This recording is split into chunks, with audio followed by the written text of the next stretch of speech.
All right, and we are live. Good afternoon, everyone. What day is it today? Wednesday? Something like that. Mm-hmm. All right. Well, we've got my best buddy in the world, Kurt Franklin, in the house. He's in the comment section. I'm writing, hi, Kurt, in the comment section. Everybody, give Kurt Franklin some love. Say hello to him. He's out there in Hawaii.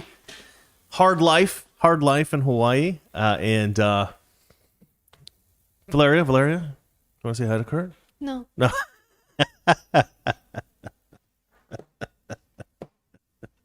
That's cold, girl. That's cold. Yeah, my best friend, Kurt Franklin. Anyway, so you want to get right into it? Because I think we got some good stories today. Okay. We're going to talk about cartoon shows. We're going to talk about homosexuality. We're going to talk about trans stuff. And But all your favorite ones. finally, we're going to talk about Don Lemon. So this one's going to be quite a bit of fun. That's why I wanted Kurt to watch. Oh, Daniel has already given us some money. Says all police officers should resign in protest on how they're being treated. You know, a lot of people suspect that they will resign. I know, speak how. And and we're just going to end up with a bunch of criminals roaming the streets and no police to police them. And actually, we're going to talk about a little bit about prostitution today. It's going to be fun. And we're going to talk about how, they're not even enforcing the laws. They're not enforcing the laws. They're not arresting anybody. The DAs aren't my hair all messed up? It looks kind of messed up. Okay. DAs aren't prosecuting anybody. It's just the country's going to hell because of Democrats. All right, let's do the intro. You ready, guys? This is the least professional show on YouTube. I'm toxic. She's masculine. Together we are toxic masculinity. Toxic masculinity. All right, so Valeria, darling, could you do me a huge favor? No. Please read the first headline. Cartoon blasted for too few dogs of color. Yes, cartoon blasted for too few dogs of color. This is ridiculous. This comes from Australia. It's a very popular cartoon in Australia called Bluey. Oh, you ever see Bluey when you were a kid? Hey, that's my terrible Australian accent. I can actually do a good Australian accent, but that wasn't it. I don't know why that one's so bad. Bluey has been criticized for not being diverse enough. Let's see. Bluey is an award-winning Australian animated series that's also critically acclaimed and loved by families across the country. Excuse me. It's been praised for helping teach important family values and instill notions of respect and importance of helping each other out. However, one woman has questioned whether there needs to be more diversity in the program. Program with an E, apparently, because this must be a British website. ABC journalist, ABC being Australian Broadcasting Company, journalist Beverly Wang, she's the one complaining about this. She says she hopes the producers of the legendary series will inject new characters into upcoming episodes that showcase the rest of the Australian population. Oh, here we go. Kurt's already writing me. Oh, no, that's an old text. All right. Yeah, mate, Bluey's got to be black. Why isn't Bluey black? I don't understand. He's got an Australian accent. He must not be, he must be white. Yeah, I don't know how you can tell what color these damn dogs are. They're multicolored, you stupid woman. They're multicolored. They're not white. What are they, culturally white? That's a problem? There's a black dog, no? Yeah, that's a black dog right there, you idiot. Oh, maybe it's accent? Yeah, because it's not going around going, yo, bitch, what the F? I'll F you up. They don't all talk like Samuel L. Jackson, and so they're not black enough, apparently, or Asian. They're not going around going, oh, please don't hurt me.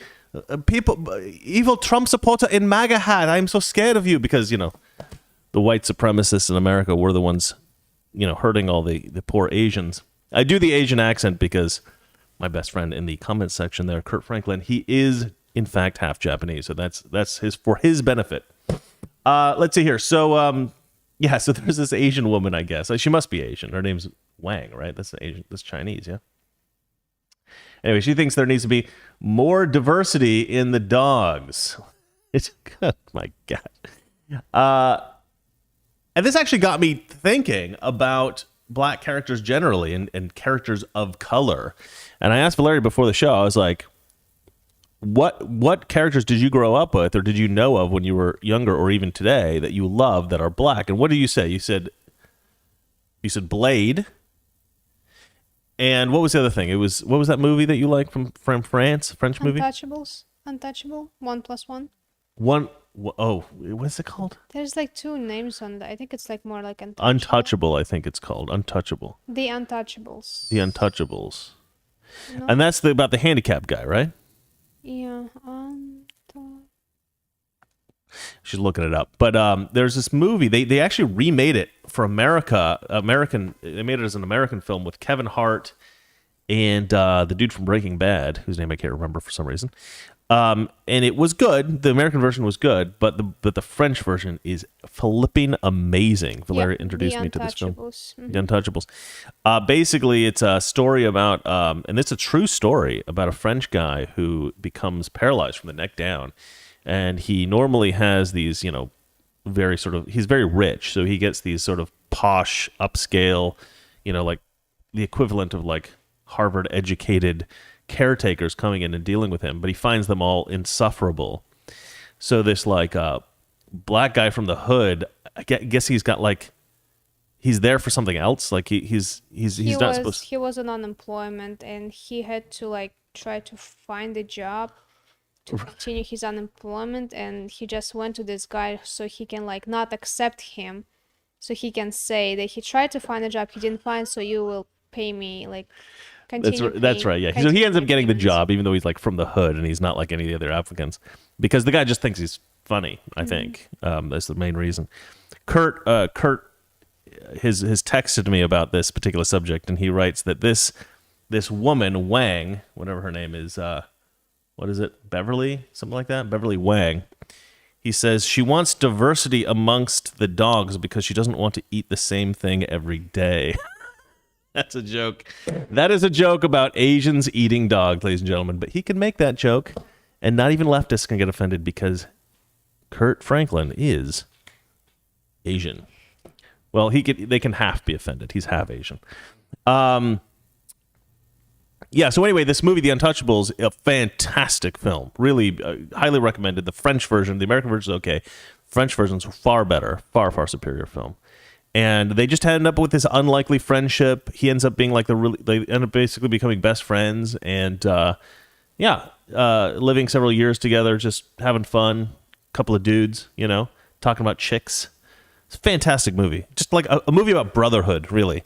And it's a black guy and it's a white guy, and there's a sort of a culture clash there. But it's not really about the race thing as much as it is about the friendship that they have together. And one of them's poor and one of them's rich, and so he... But Kurt's making more dog eating joke. But the point, the funny thing about that film is the original the guy in real life that the story is based on was white. He actually just cast a black guy for diversity. But in that case, I think actually worked better because it created a stronger distinction between the two characters, like they came from two very different places, which I actually think worked in that case. But most of the time that Hollywood tries to inject black people or Asians or Hispanics or something like that into a story in which it was like basically written as, or it was developed as white characters, they just absolutely destroy it. They used to do it better. Hollywood used to do integration better. They used to integrate black people into stories a lot better than they do now. And what I was talking about with Valeria is that when I was growing up, there was a lot of black characters on TV, but I'll name three major figures in the 80s when I was coming up that were popular black people, not because Hollywood was like trying to shove them down our throat and be like, you need to like black people more, but because they were just naturally very charismatic people. Two of them turned out to be massive disappointments, but one of them's still cool. Mr. T was awesome. Everybody loved Mr. T. Everybody loved B.A. Baracus. Everybody loved, I forget the name of the character in Rocky, but everybody loved those characters. And Mr. T was just a fantastic, interesting guy. The thing about Mr. T is I never really thought of Mr. T as black, even though he's black, you know? He's just such a charismatic fellow that you just think of him as Mr. T. You don't think of him as specifically black. Then you got Michael Jackson, probably the biggest celebrity in, you know, one of the biggest celebrities in history. But again, you know, he's not like you wouldn't consider him like stereotypically black in any way. He's just an interesting guy. And, you know, again, a bit of a disappointment. I said that when we were talking about this earlier, I said to Valeria, you know, Michael Jackson ended up being a bit of a disappointment. She goes, why? And I'm like, because he's a pedophile. And she goes, are you sure that's true? I'm like, I think the police found a bunch of like kiddie porn in his house. I know about the story, but I thought maybe it wasn't like true, you know. I think it is. Did I have like a movie Neverland or something like this? Right. And I said to her, I think that Michael Jackson, not only was he a horrible pedophile, but he even seemed to admit it in one of his songs. I don't know if you guys are aware of this song. The song is called Bad. I'm going to read some of the lyrics here for you. Your butt is mine. The very first lyric, your butt is mine. First lyric of the song, gonna tell you right. Just show your face in broad daylight. I'm telling you on how I feel. Gonna hurt your mind. Don't shoot to kill. He was saying kill long before. What's the show? Forged in Fire. Come on, lay it on me. All right. I'm giving you to the count of 3. I wonder how many times he said that. To show your stuff or let it be. Good Lord. It just gets worse and worse. I'm telling you just to watch your mouth. I know your game, what you're about. That part could be interpreted as you like. Let's see. And it goes on and on and on. And then he says, because I'm bad. I'm bad. Come on. Really, really bad. You know I'm bad. I'm bad, you know. Really, really bad. And then he says, the whole world has to answer right now. Just telling you once again who's bad. And I was telling my wife, I said, this is not a song. This is a cry for help. Okay, enough of the stand-up routine. Valeria's looking at me like she's like, I had enough of this idiotic joke. Okay. But then another character from the 80s who was also, or I guess figure from the 80s, who was also immensely popular was Bill Cosby. Again, just because he was a charismatic guy, and again, quite a disappointment. But the thing about all these guys, and the reason they were successful in white culture, right, is that they were just charismatic people, and they gained their success, they gained their fame organically. They were successful actors, comedians, singers, whatever it was. And they gained a following of admiring fans because they were good at what they did and they had charisma and they were interesting people. This whole idea of being like, oh, we've got an already successful franchise, let's just take out some of the white people and inject black people in there instead. It's not going to work. It's not going to work in the same way. You're never going to get another Mr. T because you decided that, oh, Bluey doesn't have enough black dogs in it. Let's take out some of the white dogs, put some black dogs in it. There we go. There's my Australian accent. And then it'll all be good, eh? No, that's not going to work. You're not going to have another Mr. T or other successful, look at like Samuel L. Jackson. I don't even think people think of Samuel L. Jackson as black. He's just so damn good. He's just so interesting and charming, and he's got such a phenomenal character. James Earl Jones. I don't think of James Earl Jones as black. I mean, he is black, okay, but I'm not sitting there going like, oh, there's a black guy on the screen. I think there's James Earl Jones, fantastic actor, interesting character he plays. Just a fantastic guy. So I think that we have to stop thinking about this as like we've gone backwards, right? We had gotten to a point where we stopped looking at black people as black people and started looking at them as human beings. And now Hollywood's like, there's not enough black people. You got to push black people into everything. Or in this case, Wang probably wants some Asians thrown in there. Some Asian bluey dogs. It's like, come on, lady. Like, just let that show be. Here's my answer to what her dilemma is about there's not enough black characters in Bluey. Make your own children's cartoon. You're a successful writer.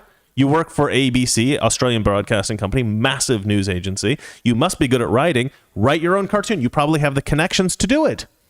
Write Asian Bluey. Write a bunch of Asian dogs, you know, and the life of the Asian dogs, right? And the Asian dog family. Trying to see if Kurt has any more hilarious jokes. He writes, I don't always eat dogs, but when I do, I'm not going to read that joke. That's too bad. That's too bad. I'm not reading it. Okay. Let's see here. Let me just read the end of this real quick. It's not a long article. She says, she criticized the show on ABC's Everyday Life website, saying, my question is this. Can Bluey be more representative? And yes, I'm aware that Bluey's border collie pal Mackenzie is from New Zealand. She's saying that sarcastically as if there's diversity because one of the characters is from New Zealand. Gosh, she's annoying. Okay. As a parent of color, she says, I'm always conscious of the presence or absence of diverse representation in kids' pop culture, what it means for children, and the conversations we have around that. I sincerely believe you don't have to be other to think about this too. You know what this indicates to me? Anytime a woke leftist criticizes a children's show, I'm like, that's a show your kids should be watching. Like, if you're a parent, I would check out a few episodes of this just to make sure it's not, just woke garbage that's just not woke enough for her. But just make sure it's a good, wholesome show. And then you have if it is, then you got a good, wholesome show to show your kids. And it's from Australia. And so that's kind of fun, right?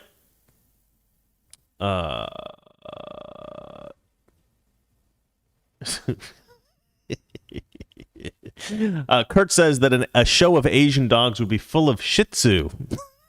This is a joke. He likes the puns. And he's also written, this is why I brought him on today, because I wanted him to throw these jokes out here. Yeah, I don't understand the last sentence, so I'm not going to say it. But anyway, so then she says, we live in a world where the majority of main characters of children's television are white, where there are animals that people of color protagonists, where there are more animals than people of color protagonists populating the pages of children's books. But animals aren't racial. They're species. And they're not white. You stupid woman. Okay. Where are the disabled, queer, poor, gender-diverse dogs of single-parent dog families in Bluey's Brisbane? Oh, my gosh. I want to slap this woman. I swear to you, I want to slap her. I want to slap her so bad. I'm not a violent guy. I would never hit a woman, but I really want to hit this one. That'll probably get me kicked off YouTube.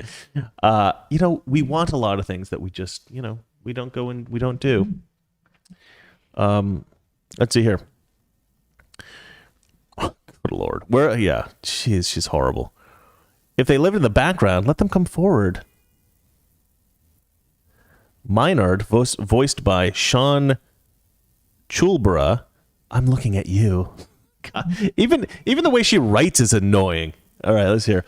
Miss Wang admits the show has taught her so much about how to carry herself and how to look after her children, but she reckons it would be incredible if there were just a few more characters spliced in with everyone.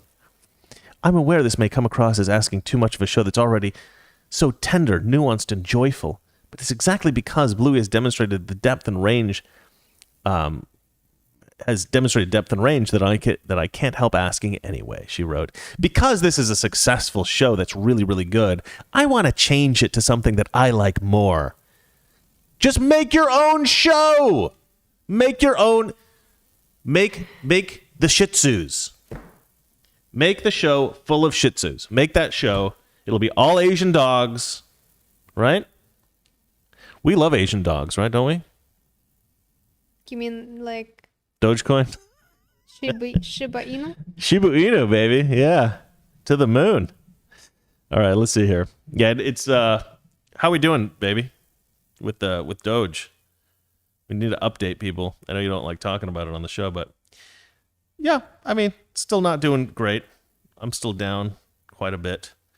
Yeah, I'm almost down $1,000, but you haven't lost so much. You've been doing okay. She's a little smarter with it than I am. All right, ladies and gentlemen. I'm just patient. I'm just He's patient. I understand that. Okay. I understand that for the most part, Bluey's creators don't want their shows creators don't view their show through a political lens. Yeah, you think a children's show shouldn't be viewed through a political lens? Astonishing. Time will tell if Miss Wang's message gets through to the producers, animators, and writers of the series, and they can enact some changes in the script. Let's pray that never happens. I don't know this show. I didn't grow up with this show. I don't have kids. They don't watch it. I've never heard of it, but I really hope that they stick to not listening to this psychopath. Oops. All right, let's see here. So, Valeria, do you have anything to say about this? No. Yeah. All right. You sure? Okay. All right. Can you do me a huge favor and read the headline for the next story? Biden slammed for trying to force Christian doctor to violate religious beliefs. Yeah, so here's the thing about Joe Biden. He's supposedly a Catholic, and he's got this like deep Catholic faith. They're always talking about like, oh, he's so Catholic, he's so amazing. For the record, there are some conservatives who are Catholic and some that are Protestant and you know, some that are a little bit more, you know, whatever, atheist or whatever. And there's a lot of infighting, I find, among Christians, like, oh, Catholics are evil, or, you know, Jehovah's Witnesses are bad, or Mormons are crazy, or something like that. And I always hate this because I always think, like, everybody's worshiping the same God. They all believe in Christ. They're all, you know, all these different people are living essentially by the main themes of Christian ideas, right? So why are we criticizing other faiths for certain sort of traditional ideas or problems with, like, you know, that they've had in the structure of their, like, it's just like, to me, if you're Christian, don't be criticizing other Christians in that way. That to me is pretty awful. So I actually like Catholics. Some of my good friends are Catholic. My family was Catholic before I was born. We all switched to being Protestant after I was born. We thought that was a more accurate view of the scriptures. Why he's texting me now? Kurt, what did he write? His texts? What did he write? Touching kids doesn't make you Catholic. What? Touching kids doesn't make you Catholic. Oh, Kurt! Why did I even ask? Exactly. No nasty jokes. Did he not write that to me? Oh yeah, no. All right, anyway. Okay, so let's see here. Catholic vote slams devout Catholic Biden for trying to force Christian doctors to violate religious beliefs. Yeah, so Biden, although he calls himself a Catholic, he doesn't govern with any apparent Christian values. He just does whatever the left wants him to do, which sounds a lot. You know, we always talk about how leftism is kind of a religion, right? They are sort of, these leftists believe these left-wing doctrines with almost a religious fervor, right? And they all contradict Christian values. So it's like, you got to pick one or the other. You know, what's going to guide your morality? You know, centuries old Christian values that have shaped the Western world, or leftist crazy dogma. Okay, so let's see here. Catholic Vote, I guess, is an organization. Catholic Vote president Brian Birch slammed President Joe Biden Wednesday for filing an appeal that would force Christian doctors to violate their religious beliefs. And you might think this is about abortion, but it isn't. It's about transgender surgery. The Biden administration appeal hinges on a 2016 Obama-era interpretation of a non-discrimination clause of the Affordable Care Act, resulting in a mandate, the Affordable Care Act being the, you know, Obamacare, resulting in a mandate that did not include conscience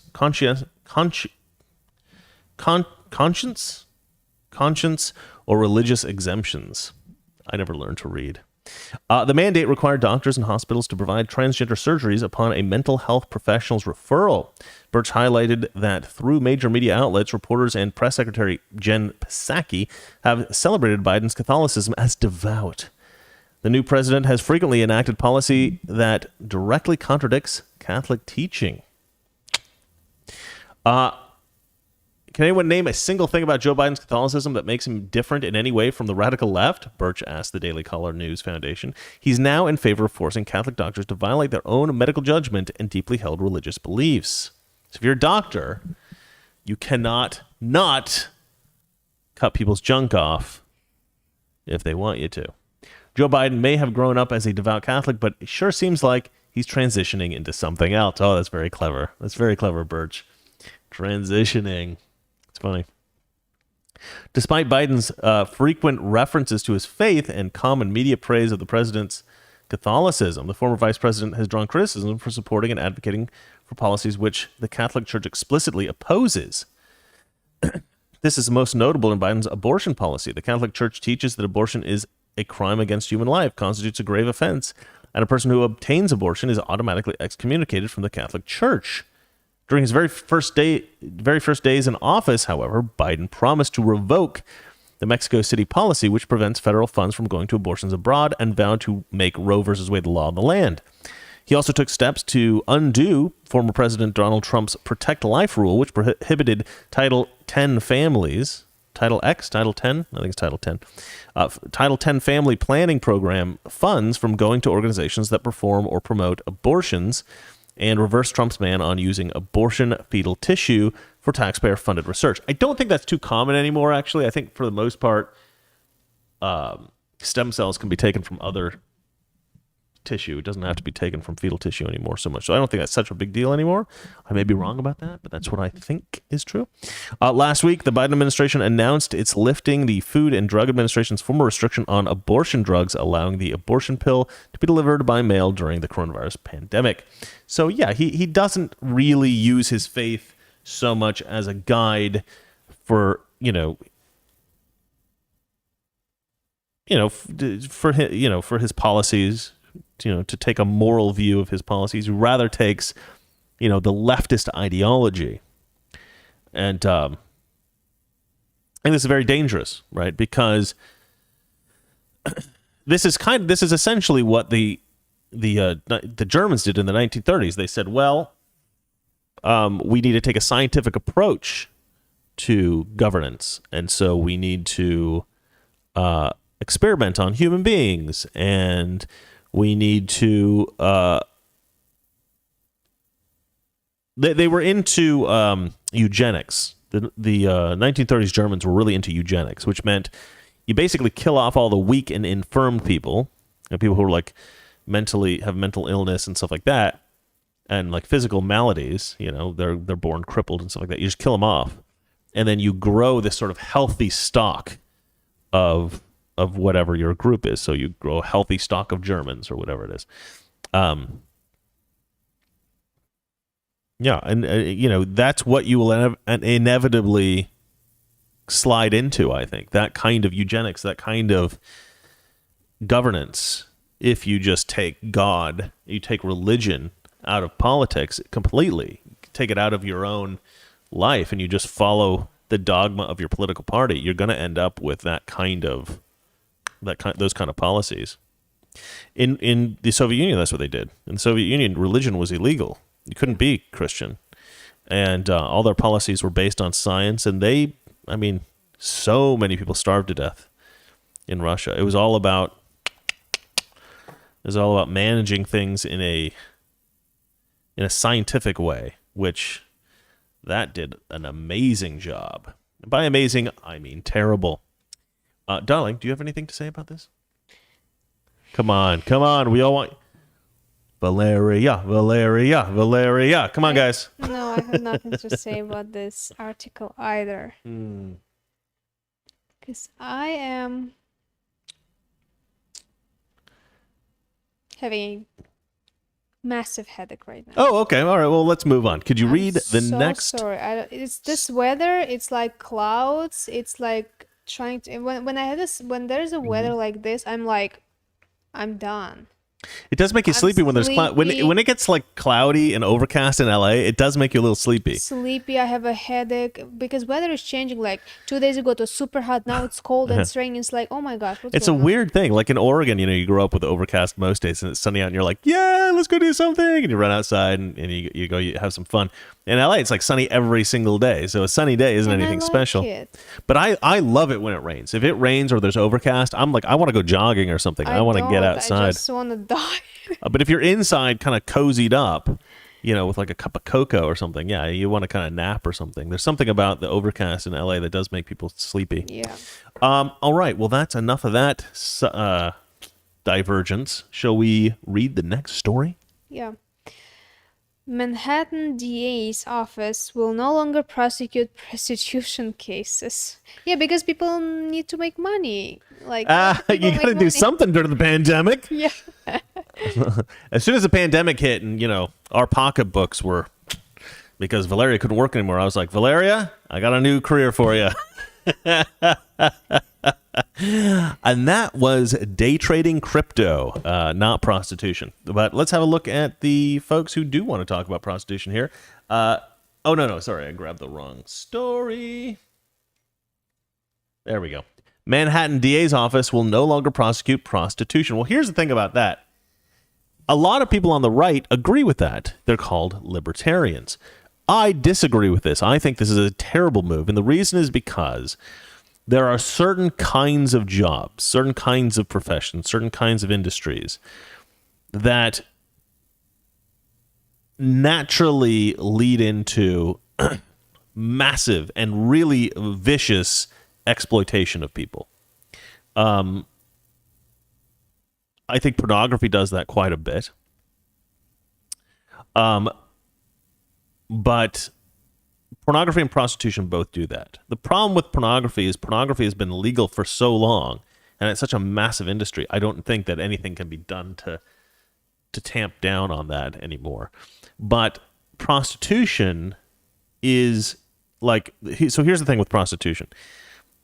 You will often get people who are not interested in being prostitutes dragged into it, right? So, and what they tend to do, this is how human trafficking happens. And I interviewed a guy who specifically goes out and catches women who are, women who have been essentially kidnapped, and they're being sold into prostitution, or they're being used as prostitutes. And he goes and rescues them. His organization goes and rescues them. Fantastic organization. I forgot what they're called. They're down in San Diego. Angels or something. Hey, they're fantastic. I should probably have looked that up before the show. Anyway, great organization. And he was telling me about the details of this. And what they'll do is they recruit in like these gangs. Like a lot of times they're like Mexican gangs. But it's different kinds of gangs, different kinds of groups of people. But a lot of them are like somehow connected to Mexican cartels, stuff like that. And they'll get the young, good-looking guys. And they'll kind of train these guys how to pick up girls and get girls interested. And they'll get these guys will basically find girls. Maybe they're girls with like low self-esteem, something like that, but kind of cute, but they're very young girls, like teenagers, 14, stuff like that. And they'll get the girls to think that the guy's like their boyfriend, right? The guy will treat them real nice, act like they're, spend money on them, stuff like that. And a lot of times they'll get them hooked on drugs. The guys will get them hooked on drugs. And then this girl needs the drugs more and more, so they need the drugs. And then they're basically owned by the gang. The gang then owns these girls. They can do what they want with them.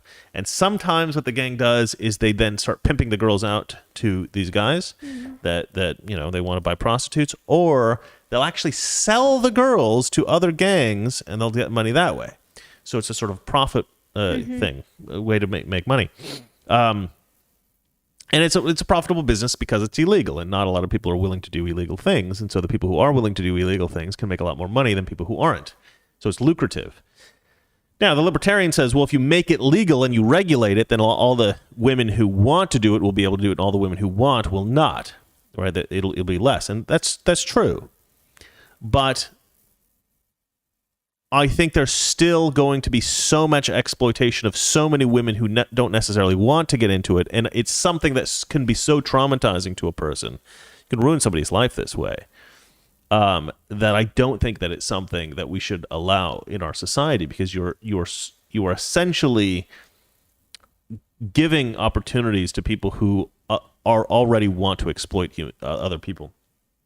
The same thing has been happening with the legalization of weed. People thought the legalization of weed was going to make all this money for the different cities and stuff. It's not. It's what you've done with the legalization of weed is you've made the people who used to be criminals rich. A lot of these people who were criminals are now rich, and a lot of these people who were selling weed, they sold multiple other kinds of illegal drugs, and now they have a legal way to launder the money that they're getting from the sale of their illegal drugs as well. There's a lot of problems that are propped up with this legalized weed thing, right? It's not necessarily good. The people are like, oh, the weed will be cleaner, it'll be better. Nobody's going to go crazy. No, we have seen problems where schizophrenia is tied to heavy marijuana use. People have gotten a lot of health issues from the marijuana. I know a lot of people out there smoke pot and they're like, oh, pot's perfectly fine. Pot's perfectly fine. For you, maybe it has been fine. But for a lot of people, it's very dangerous. I don't like the legalization of drugs that mess people up. People say, well, alcohol is just as bad. Well, maybe alcohol should also be illegal. The problem with alcohol is it's so ingrained in so many cultures for so many thousands of years, it's really impossible to get rid of. So to say that like, oh, well, this drug's legal, so all drugs should be legal, that's a stupid argument. I don't like alcohol. I don't like how it's abused. I don't like how it causes all kinds of damage. Well, my uncle died from alcohol, and my father, our family almost fell apart when my father was drinking. I was like too little to remember that. But my mom actually left him, grabbed me and left him with me. And he's like realized that what he's doing, and he stopped drinking. He even stopped smoking. He was smoking, drinking. And now they're still together. Smoking cigarettes. Smoking cigarettes, yeah. Yeah. I mean, there's a lot of problem with drugs. They mess people up, And it's unusual in Russia to stop smoking, because in Russia almost everyone smokes cigarettes. Yes. And look, I mean, I certainly don't think it's the government's responsibility to protect everybody from everything. But there's no reason for people to be doing drugs, and there's no reason for that to be legal and to be abused by everybody. We don't want that kind of a society, right? It's sort of like the same thing as saying that child abuse is acceptable, right? I mean, all of these things are acceptable if we just imagine that morality is not really a thing, if God's not a thing, if faith is a lie. If we're just a bunch of particles in the universe, well, then nothing matters. Why is murder a problem, right? I mean, you could make the case that everybody has a right to do anything they want ever, and that's a perfectly reasonable way to live in the world. But the society's going to fall apart. You want some degree of boundaries. You want some degree of rules in order to maintain the integrity of society and to help people to live better, higher quality lives. The problem with the left is not that they want to regulate. Regulation is fine if what you're regulating improves everyone's quality of life, or improves, it's positive. The problem with the left is they regulate things that reduce people's quality of life. They regulate so much. Their answer to everything is regulation, regulation, regulation. We shouldn't be opposed to regulation just as a thing. We should be opposed to regulation that actually hurts people, which most regulation, I think, does. You want to veer on the side of caution by not infringing on people's rights, by not regulating. But that's not to say that regulation is a tool that we should just get away with altogether. I mean, a law against murder is a kind of regulation, right? It's a violation of your rights to some degree, because it's not letting you do something that some people want to do. But we need laws, and I think that laws against prostitution are important to protect people who would otherwise be vulnerable of being pulled into it, that don't want to do it and would ruin their lives. Let's see here. But this guy says that he's going to stop prosecuting. In fact, so the Manhattan District Attorney will stop prosecuting prostitution and unlicensed massage cases. I think see, another thing is a way to get to people who are committing other more heinous crimes is for the police to be able to go after them for these lesser crimes. And so like an unlicensed massage person may in fact be a way to take down a human trafficking ring, right? That's why they have that. And it's tossing out thousands of warrants dating back as far back as 1975. The district attorney Cyrus Vance Jr. appeared virtually Wednesday in Manhattan criminal court to ask Judge Charlotte Davidson to vacate 5,994 bench warrants and dismiss the underlying charges of prostitution, unlicensed massage, and loitering for the purposes of prostitution. The motion was granted, and the cases dating back to 1975 were dropped. For years, the Manhattan DA has offered people facing these charges services and programs. Now will decline to prosecute these arrests outright, providing services and support solely on a volunteer basis, said Vance, who added that his office is the first in the state to take this step. Oh, you must be so proud. Brooklyn District Attorney Erica Gonzalez's office also declines to prosecute prostitution cases, but only after services have been offered to defendants, a spokesman said. The announcement shows that the Manhattan DA is committed to changing its approach to the sex trade, the sex trade, by decriminalizing people who are in prostitution and supporting those most at risk of exploitation. Yeah, that's what they're doing. They're supporting people at risk of exploitation. God, it's like these people don't know how the world works. This was said by the Reverend Dr. Q English of the New York State Anti-Trafficking Coalition. Cecilia Gentili, founder of Transgender Equity Consulting, lauded the new policy. So this guy that's dressed up as a woman, he thinks this is just fantastic. The resolute action to actively discriminate sex workers is the kind of change our community has been hoping for, advocating for decades, this thing said. The bulk of Manhattan dismissals relating to loitering for the purpose of prostitution cases, dubbed the walking while trans law, which advocates have long said unfairly targets minorities. I mean, I've heard that too. Like, if you arrest a trans prostitute, you're targeting minorities. I've never really understood that. It's because like a lot of black dudes are trans prostitutes or something like that. Is that what that's about? I don't know. It's weird, man. The bulk of the Manhattan dismissals related to loitering for the purpose of prostitution. Oh, sorry, we already got there. Earlier this year, the state legislature struck the controversial statutes from its books in response to Brooklyn, Queens, and Bronx DAs. In response, the Brooklyn, Queens, and Bronx DAs moved to vacate bench warrants stemming from the charge and dismiss all open cases. I mean, these cities are just getting worse and worse and worse. In the 1980s, New York was known for being like a crappy place. Like, you didn't want to go there. There was like trash all over the place. It was dirty. I mean, there was prostitution out in the open. There was gang violence. People were getting shot all the time. It was an incredibly violent, dirty, disgusting place with, sexual stuff all over the place. It was not a place you wanted children. It was not a place you wanted children. I lived there in about 2003. I lived in New York City, and it was pretty nice. I really liked it. You and I went there during the pandemic. Mm-hmm. There was almost nobody out. Different neighborhoods had different levels of disgustingness, but there was a lot of trash on the streets because the city had failed to clean up the trash. It was this weird epidemic. But beyond that, it was actually really, really nice because of COVID, nobody was outside. I mean, we were basically by ourselves most of the time, especially in the very south part of Manhattan. We went to the Statue of Liberty. That was awesome. That boat was actually pretty full, though, actually. A lot of people wanted to go to see the Statue of Liberty still. But, absolutely wonderful experience. Valeria actually admitted she loved New York. I want to get her one of those T-shirts. I heart New York. I heart New York. We had a great time. And it's sad to me. It's sad to me that one of the greatest cities in the history of the world is being destroyed by these leftist idiots. Most of the city's DAs had stopped prosecuting the crime years before it was repealed. A spokesman for Richmond County DA Michael McMahon previously told the Post that his office would follow suit. So a bunch of degenerate DAs. Look at this guy. What? You can tell just by his face he's a smug a-hole.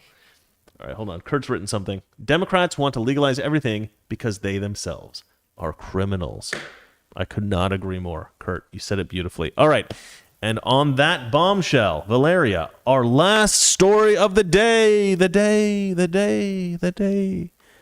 an echo effect. I didn't say that. I just put the echo thing. Anyway, go for it. Don Lemon? Don Lemon. You don't know the name Don Lemon? Don Lemon. Sorry. I bad with names. If I see the person, I know the person, but names. Yeah, but I are like not that mocking you. In front of me. Don Lemon recommends white people read his book. Yeah, Don Lemon is sitting here saying that if white people want to be better human beings, they should read his amazing book. All right, so let's have a look here. Promotes his own book as a recommendation for white people. So CNN host Don Lemon suggested his own book on Wednesday as a way for white people to learn about grace and accountability in the battle against racism. I would recommend a book that comes after that by this author, Don Lemon, who says this is the fire that we are in that also talks about accountability and grace at the same time, Lemon said on CNN's New Day. Lemon's comment was in response to Tuesday's Las Vegas Raiders tweet saying, I can breathe for 2021, which was posted shortly after the jury found former Minneapolis police officer Derek Chauvin guilty of third-degree murder, second-degree manslaughter, and second-degree unintentional murder in the death of George Floyd, which again raises the question, how can you be guilty of intentional and unintentional murder at the same time? Doesn't seem to make sense. So one of our fans posted that yesterday, and that makes a lot of sense. Okay, we know what happened with George Floyd. So why is Don Lemon telling white people to read his book so they can become less evil, racist white people? Well, it's because of this tweet here. The Raiders owner is a white guy, and he posted this, I can breathe. This is posted by Mark Davis, who owns the Raiders. I think there's a picture from here somewhere. There he is, yeah, old white guy. And they're like, oh, how dare a white person say it? It's such a terrible thing to say. George Floyd's family said that they were actually quite happy with the support and everything like that. But apparently, so let's see here. The tweet from the Raiders drew backlash on Twitter. The phrase, I can breathe, was used by supporters of police in New York after the death of Eric Garner in 2014. So, obviously this guy didn't know that, but people are like, how dare you use this term that we hate so much?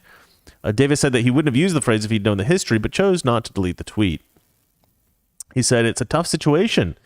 I felt bad that it was taken in a way that it wasn't meant to be. That can only be my fault for not explaining it. Well, I mean, see, the reason that he posted this is because it's like very elegant, right? Just like one little phrase, like it's elegantly done. I don't agree with him. I think that it's really really freaking stupid that people are celebrating Chauvin's conviction. I don't think Chauvin's guilty of anything. I think this is a terrible miscarriage of justice.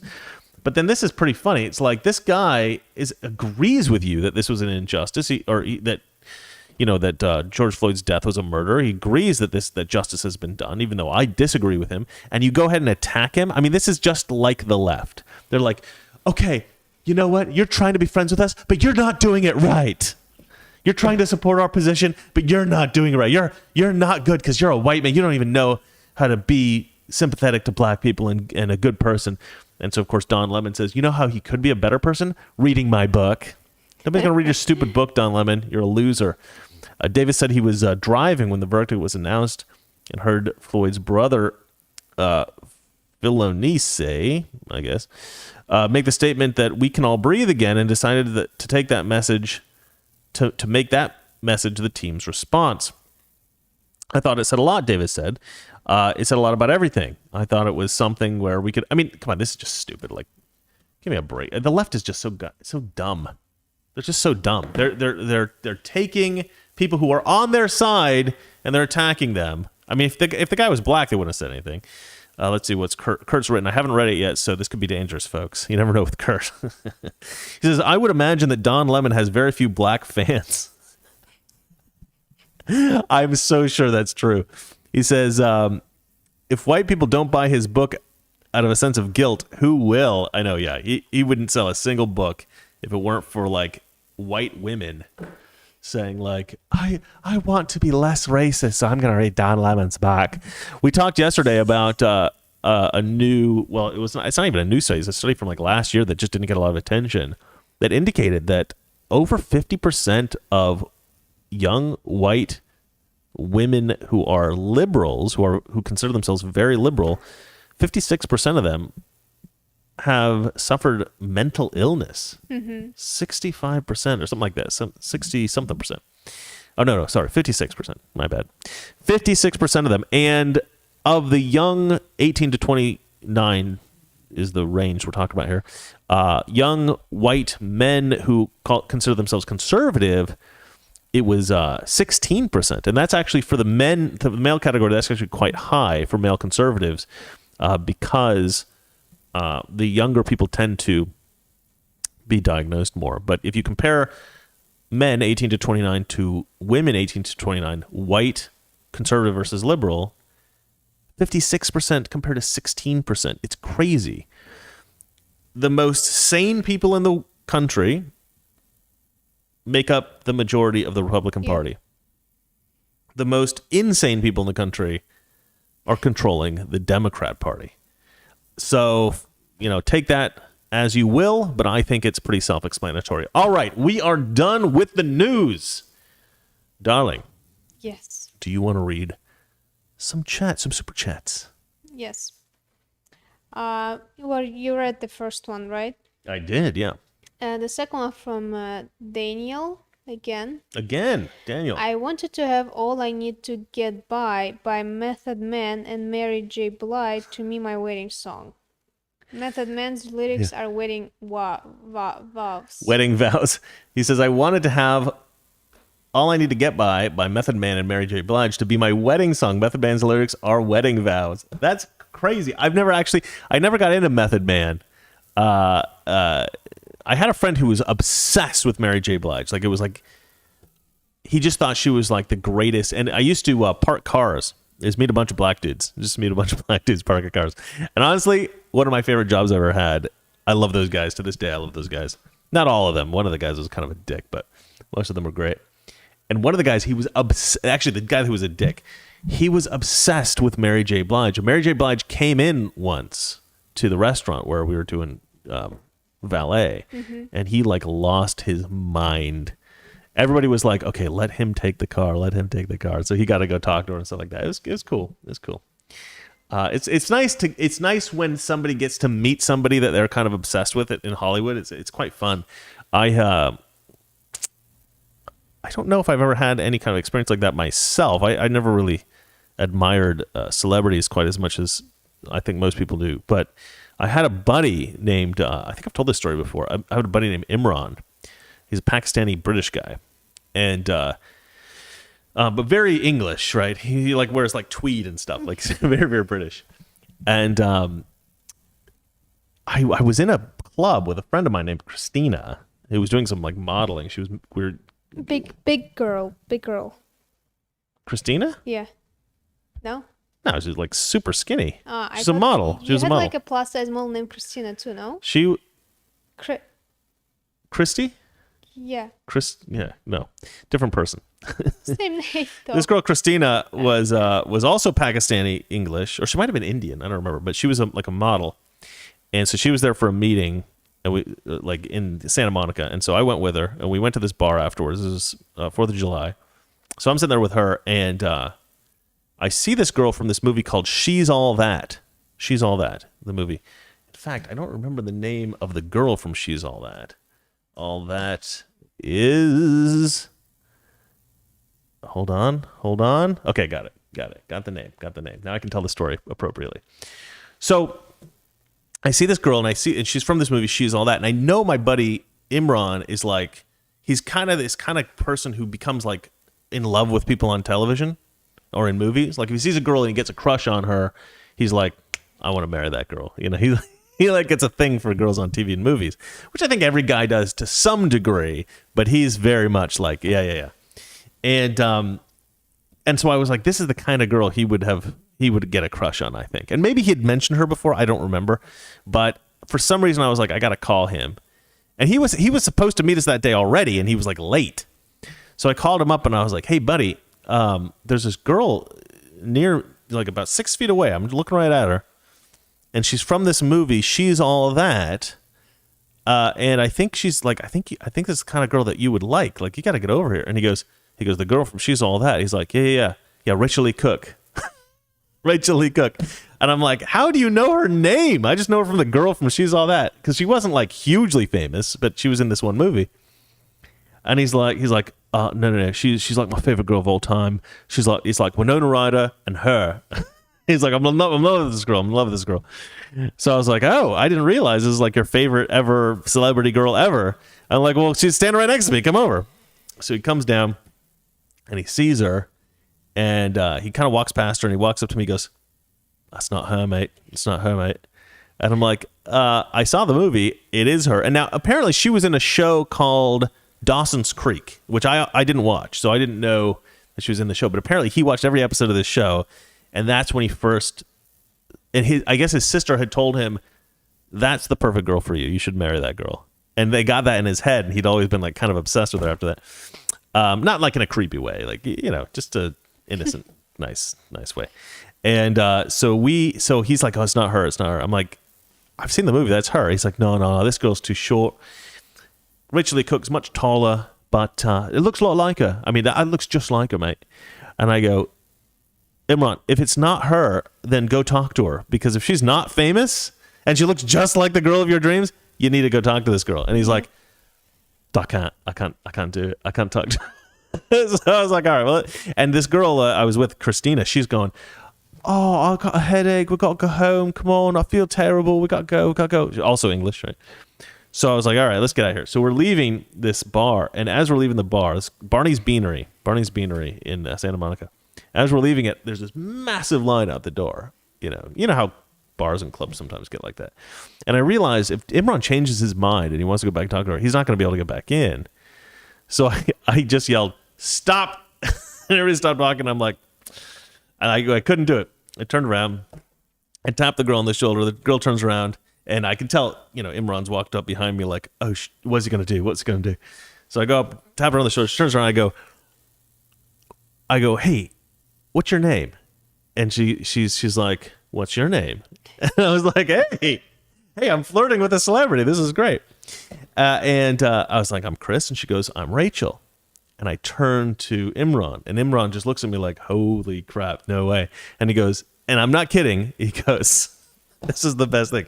He goes, are you the Rachel? And she goes, I'm a Rachel. And he goes, yeah, but are you Rachel Lee Cook? And she goes, yeah, I'm Rachel Lee Cook. And he's like, oh my God, I'm a huge fan. And so they talked for like 10 minutes. And she was like really, really nice. She seemed genuinely flattered that he liked her so much and that he was such a big fan of hers and he thought she was so great. And she was just really charming and really nice. She talked about British stuff and she was joking around with us a bit. And I noticed he started to get up on his toes for some reason. I noticed that he was up on his toes at one point. And I'm like, what is going on? Like with this guy, like he's having like a physiological reaction to this interaction that is a little bit weird, a little bit concerning. And I didn't know if I should stop him talking to her or not, but I didn't want it to turn into something where she started to get annoyed with us. So I whispered to him, I was like, hey, do you want to get out of here? You want to keep talking to her? Like, what do you want to do? And he's like, no, yeah, we should leave. Okay, we should leave. And so we said goodbye and we took off and she was like very, very gracious, a very nice girl.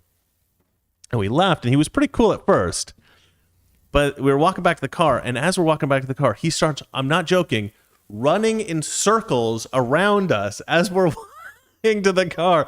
Oh, around in these circles, like just flipping out. I've never seen somebody so happy in my life. So anyway, when you introduce people to celebrities that they love, it's just one of my favorite things. I love doing that. Anyway, that's my favorite celebrity story. And I didn't even know really who she was. But she's great. She's a great girl. Great girl. She should be in more movies and TV shows, I think. She's fantastic. Anyway, that's a funny personal story that's completely irrelevant to anything else we were talking about today. Do we have any more super chats? Yeah. Children are all about politics. From Frank James, sorry. From who? Frank James. Frank James, yeah. Children are all about politics. When I was 6, I was very interested in the fall of communism and its effect on Western civilizations from earlier conversation, I guess. I didn't really understand what you said. Children are all about politics. When I was 6, I was very interested in the fall of communism and its effect on Western civilization from early CONV. No. Children are not all into politics. What the hell are you talking about? You were just weird, Frank. Most kids do not care about politics at all. I don't think. Kids want to like climb trees and stuff. I got to disagree with that one. I mean, Onslaught Media. I'll call him back. I don't know what that is. Dale Sanders writes, will you please update your TM picture to include Valeria with her Russian smile? Love what you're doing. Thank you, Dale. I had considered that. Valeria, do you want your picture to be... No. I offered you to you when we first did the show. No. In fact, I kind of wanted to make it just her picture, which we could do, and we could see if we get more views. You want to start doing that? No. Send me your favorite picture of yourself ever. Headshot, not full body. Go ahead and put that on, and we'll see how many views we get. No. We're going to call it Toxic Masculinity and have a hot picture of your face. Yeah, I love it. We're doing it. Thank you, Dale. I like that. We're doing it. No. We're doing it. Frank James writes, overcast weather makes you sleepy because humans are solar powered. It's also why people get depressed between Christmas and February. Yeah, probably true, actually. Forbidden Chocolate says, I'm sorry you're not feeling well, Valeria. And they give you a purple heart, which I think is absolutely lovely. All right. We got anything else, sweetie? Daniel J. Corica writes, we did nothing wrong at the Capitol. Videos on my YouTube channel. Oh, okay. If you guys want to watch his YouTube video about not doing anything wrong at the Capitol, please click on his YouTube channel. He's Daniel J. Corica. Let me go ahead and try to find him on YouTube. And we'll go ahead and give him a little plug right there. Oh, come on. We can do it. There we go. There it is. All right. Videos. Justice was not served. And there's video game footage. This is interesting. Well, let's watch a little bit of this, guys. Come on. This guy's awesome. We all love Daniel here. Let's see here. Hey, brother, long time. What's your take on the result of the Derek Chauvin case?